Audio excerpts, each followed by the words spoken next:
അസ്സലാമലൈക്കും. ഇന്ന് A day in my life ആട്ടോ. രാവിലെ എണീച്ച് ഇതാ തീ കത്തിക്കാനുള്ള വിറകെടുക്കുന്ന പുറപ്പാടിലോട്ടോ. വിറകെടുക്കുകയാണ്.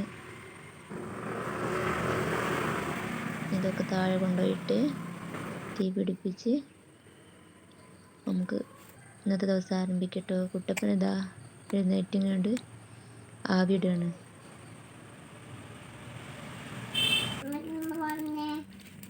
തീ കത്തിക്കട്ടോ.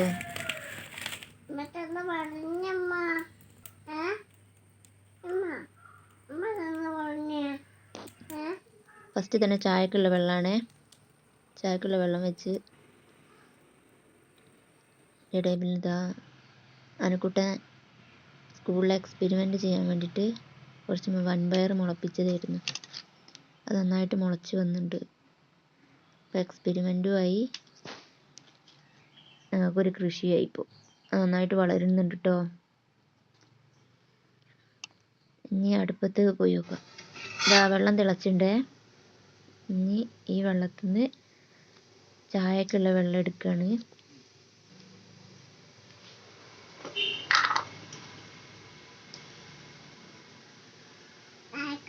ചായക്കുള്ള പൊടിയൊക്കെ ഇട്ട് ഈ വെള്ളം അതിലേക്ക് ഒഴിച്ചാൽ ചായ ആയിട്ടോ.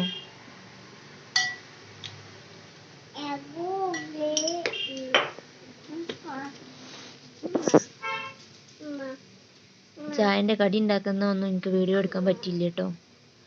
അതുകൊണ്ടാണ് ഇതിൽ ഉൾപ്പെടുത്താണ്ടിരുന്നത്. അതിൻ്റെ ഇടയിൽ പാത്തു എണീക്കലും ഓളെ കരച്ചിലും ഒക്കെ ആയിട്ട് പിന്നെ കുറേ ടൈം അങ്ങനെ പോയി. അപ്പം കുറേ വീഡിയോ എടുക്കാണ്ടിരുന്നുണ്ട് കേട്ടോ. പിന്നെ ഇതാ വെള്ളമൊക്കെ ഒഴിച്ച് കഴിഞ്ഞ്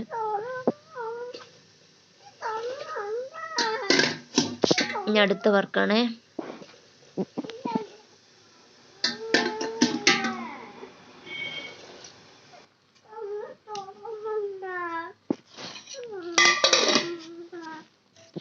ഇനി ചോറിനുള്ള വെള്ളം ഇടാൻ പോവാന്ന് കേട്ടോ.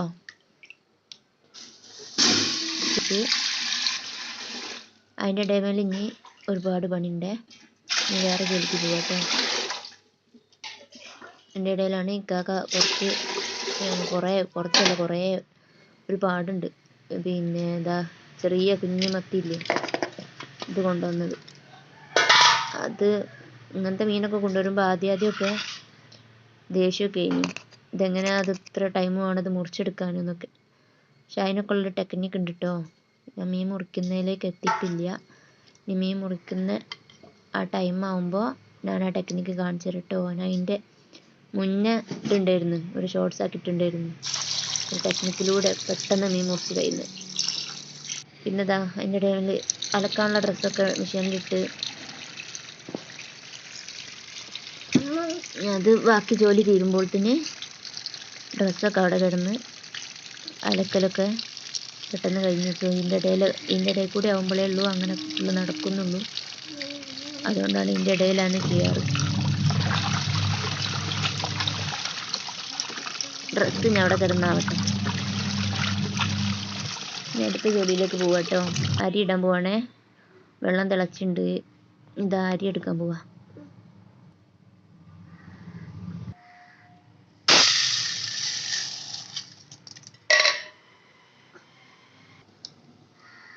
ഇത് നന്നായിട്ട് വാഷ് ചെയ്ത് അടുപ്പിലേക്ക് ഇടാൻ പോവാന്ന് കേട്ടോ, വെള്ളത്തിലേക്ക്.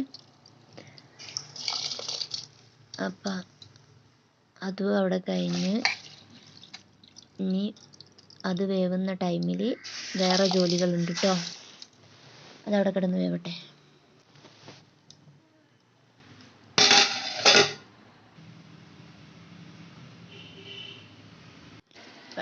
ചോറ് തിളച്ചിട്ടോ. എൻ്റെ ഇടയിൽ അനുക്കുട്ടൻ എന്താ മദ്രസ വിട്ട് വരുന്നുണ്ട്. പാത്തൂസ് ഇതാ കുളിച്ച് വന്നിട്ടുണ്ട്. പാത്തൂസ് ഇതാ പത്തിരി കഴിക്കട്ടോ.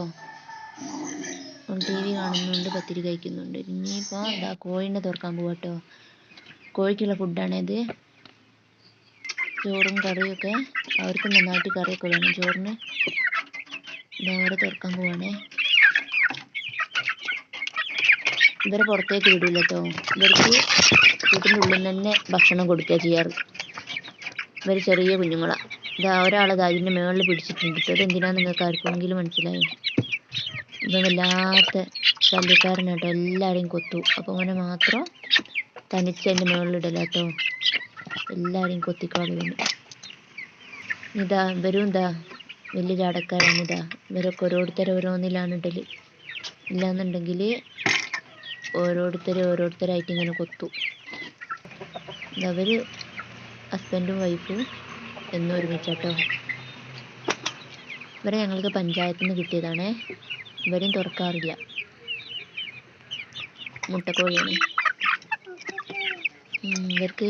ഇവർക്കും കൂടിൻ്റെ ഉള്ളിൽ നിന്ന് തന്നെ ഭക്ഷണം കൊടുക്കാറാണ് കേട്ടോ. അവിടെ ഒരാൾ അട ഇരിക്കുന്നുണ്ട് കേട്ടോ. ഇനി വിരിഞ്ഞിട്ട് നമുക്ക് വീഡിയോ ചെയ്യാം. ഇതാ ഇവർക്കുള്ള ഭക്ഷണം പുറത്തുള്ളവർക്കാണ് പുറത്തിട്ട് കൊടുത്തത്. ഇനി അടുത്തത് ഇതാ ആദിക്കും അനുക്കുട്ടനും സ്കൂളിലേക്ക് കൊണ്ടുപോകാനുള്ള കോളിഫ്ലവറാണ്.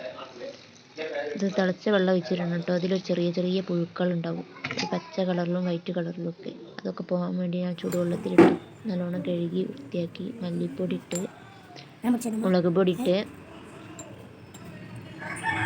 മഞ്ഞൾപ്പൊടി ഇട്ട് കോൺഫ്ലവർ പൗഡർ ആട്ടോ കുറച്ച്.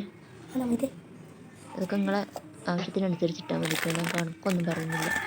കുറച്ച് ബീഫ് മസാല ആണ് ഇട്ടത്. ഈ ബീഫ് മസാല ആണ് ഇതിൻ്റെ പ്രത്യേക ടേസ്റ്റിനുള്ളൊരു കാരണം കേട്ടോ. കുറച്ച് ബിരിയാണി മസാല ഇട്ടിട്ടുണ്ട്. നന്നായിട്ട് പൊളിച്ചിട്ട് റെസ്റ്റ് ചെയ്യാൻ വെക്കാനുള്ള ടൈമൊന്നുമില്ല. ഇനി നേരിട്ട് പാനിലേക്ക് ഇടുക, ഫ്രൈ ചെയ്തെടുക്കുക, അത്രയേ ഉള്ളൂ. ടൈമില്ല, അവർക്ക് പോകാനായിക്കൊണ്ടിരിക്കുന്നുണ്ട്. ഇതാ പാൻ ചൂടാക്കി വെളിച്ചെണ്ണ ഒഴിക്കുകയാണേ.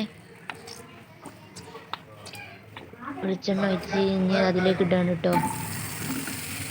ഇട്ടുണ്ട് കഴിഞ്ഞാൽ അതവിടെ കിടന്ന് അങ്ങനെ വേകട്ടെ. ഇതൊന്ന് മൂടാന്ന് അടച്ച് വെക്കണം കേട്ടോ. അടച്ച് വെക്കുമ്പോഴാണ് നന്നായിട്ട് വേകുന്നത്. ചോറ് ഇതാ വാർത്തിട്ടോ. ഇത് വെന്ത് വന്നിട്ടുണ്ട്. വെന്തിട്ട് ഇറക്കാൻ നേരത്താണ് കേട്ടോ ഞാൻ കറിവേപ്പിലയും കുറച്ച് വെളുത്തുള്ളി ചതച്ചത് ഇടാറ്. അപ്പോഴാണ് ആ സ്മെല്ല് പുറത്ത് പോവാണ്ട് നമുക്ക് നല്ലോണം ആ സ്മെല്ല് കിട്ടണമെങ്കിൽ അങ്ങനെ. ഇനി മീൻ മുറിയിലേക്ക് എത്തിട്ടോ. ഞാൻ പറയുന്ന ടെക്നിക്ക് ഇതാ കണ്ടോളി. കാണാത്തവരുണ്ടെങ്കിൽ കണ്ടോളിട്ടോ. ഞാൻ മീൻ ഇങ്ങനെ തൊലി കളയൂല. തൊലി കളയാണ്ട് തലയും വാലും മുറിച്ചിട്ട് തലയും വാലും മാത്രം മുറിച്ചിട്ടിട്ട് ചെയ്യുക. എന്നിട്ട് ലാസ്റ്റ് ഈ മൺചട്ടിയിലിട്ടിട്ട് ഇങ്ങനെ കൈകൊണ്ട് ഇങ്ങനെ ഇളക്കി വെള്ളം ഒഴിക്കാണ്ട് ഇളക്കി എടുക്കുന്നത് ഞങ്ങൾക്ക് കാണിച്ചു തരുന്നുണ്ട്. അതിൽ ആ തൊലി ഫുള്ള് പോകട്ടോ, നല്ല ക്ലീൻ ആയിട്ട് കിട്ടും. അപ്പോൾ നമുക്ക് തൊലി കളഞ്ഞിട്ടുള്ള ടൈം വെറുതെ വേസ്റ്റ് ആവില്ല കേട്ടോ. വെള്ളം ഒഴിക്കാണ്ട് മൺചട്ടിയിൽ തന്നെ ഇട്ടിട്ട് ചെയ്യണം കേട്ടോ. അപ്പോൾ സ്റ്റീൽ പാത്രത്തിൽ നിന്നും അങ്ങനെ തൊലി പോയി കിട്ടൂല കേട്ടോ. ഇതാ ഇങ്ങനെ കൈ കൊണ്ട് ഇങ്ങനെ വെള്ളം ഒഴിക്കാണ്ട് ഇങ്ങനെ തിരുമുക. എന്നിട്ട് പിന്നെ വെള്ളം ഒഴിച്ച് കഴുകുക. പിന്നെ രണ്ടാമതൊന്നും കൂടി അങ്ങനെ അടുത്ത വെള്ളം ഒഴിക്കുന്നതിന് മുന്നേ ഒന്നും കൂടി അങ്ങനെ കൈ കൊണ്ട് തിരുമ്മിട്ട് വീണ്ടും അങ്ങനെ വെള്ളം ഒഴിച്ച് കഴുകിയെടുത്താൽ നല്ല ക്ലീൻ ആയിട്ട് വരും കേട്ടോ. ഞങ്ങൾക്ക് കാണിച്ചു തരാം. ഇതാണ്ടോ, ഒരു തൊലി പോലും ഇല്ലല്ലോ ഇതിൻ്റെ മേളിൽ. വെറുതെ തൊലി കളഞ്ഞ ആ ടൈമൊന്നും വെറുതെ വേസ്റ്റ് ആക്കണ്ട കേട്ടോ. അങ്ങനത്തെ ടെക്നിക്കൊക്കെ അറിയണമെന്നുണ്ടെങ്കിൽ എൻ്റെ ചാനൽ നിങ്ങളൊന്ന് സബ്സ്ക്രൈബ് ചെയ്യണേ. അപ്പോൾ ഇങ്ങനത്തെ പുതിയ ടെക്നിക്കുകളായിട്ട് ഞാൻ വരും. വീണ്ടും കാണാം. ബൈ.